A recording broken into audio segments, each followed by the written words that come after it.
कांदा मुळा भाजी अवघी विठाई माझी, लसूण मिरची कोथिंबिरी अवघा झाला माझा हरी म्हणणारा सावता माळी. सगळ्या संतांनी नामात देव सांगितला आहे, ह्या संतांनी कामात देव सांगितला आहे. सगळे संत पंढरपूरला गेले, जगाचा पोशिंदा पांडुरंग सावता माळ्यांना भेटायला आले. त्यांच्याच ह्या पावनभूमीमध्ये अरण तीर्थक्षेत्रात आमची ही सावता महाराज आंबा बाग या नावानं 8.5 एकरमध्ये आपली ही बाग आहे. 18 व्हरायटी आपल्या या बागेत आहेत. 11,000 झाडं आंब्याची आहेत.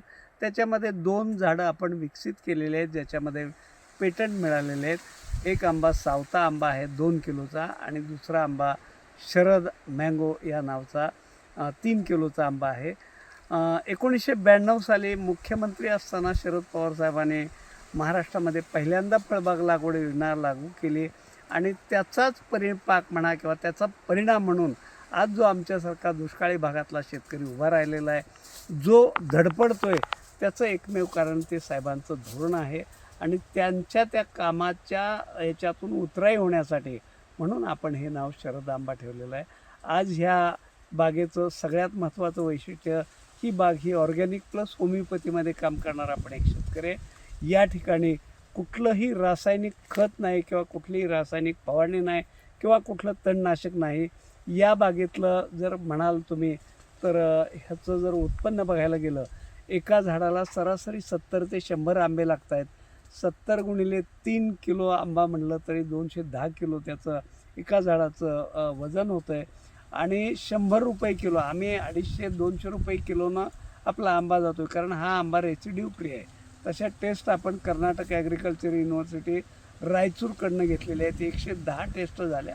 110 टेस्ट रेसिड्यू फ्री येणारा मी पहिला शेतकरी आहे.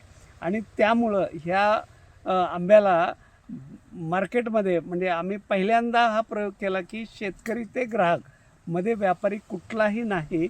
त्यामुळं आपला हा जो माल आहे तो सरळ ग्राहकांच्या पदरात पडतो आहे, आणि 4 जास्तीचे पैसे आपल्या खिशात पडत आहेत.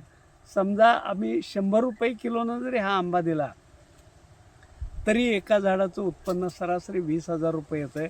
आणि एका एकरात आम्ही बाजूला बाकी आमचं केशरचे 1200 झाडं लावलीत. आपण एका एकरात 700 झाडं लावली तरी एकूण उत्पन्न 1,40,00,000 पुढं जातं आहे. आज दुष्काळी भागातला कुठला शेतकरी या पद्धतीचं उत्पन्न घेऊ शकतो आहे? ह्याच्यामध्ये सगळ्यात महत्त्वाचं आहे की आम्ही नवरा बायको दोघंच आहे. इथं कुठलंही माणसाचं आम्ही मदत नाही घेत. ज्या वेळेला हार्वेस्टिंग असतं त्यावेळेला आपण माणसं घेतो. ज्या वेळेला नर्सरीचं काम असतं त्यावेळेला 4 बायका असतात आमच्याकडे काम करायला.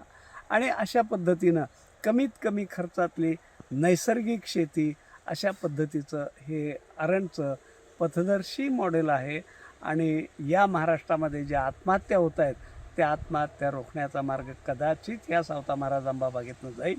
आमच्या ह्या शरद मँगोच्या पहिल्या पेटीचं अनावरणसुद्धा पवारसाहेबांनी केलं, आणि ह्या आंब्याच्या पेट्या आज महाराष्ट्राचे मुख्यमंत्री, माजी मुख्यमंत्री उद्धव ठाकरे साहेबांच्याकडे पोचलेले आहे. त्यांनीही त्याची चव चाखलेली आहे. एकनाथ शिंदे साहेबांनी त्याची चव बघितलेली आहे. संजय राऊतने हा आंबा खाल्लेला आहे.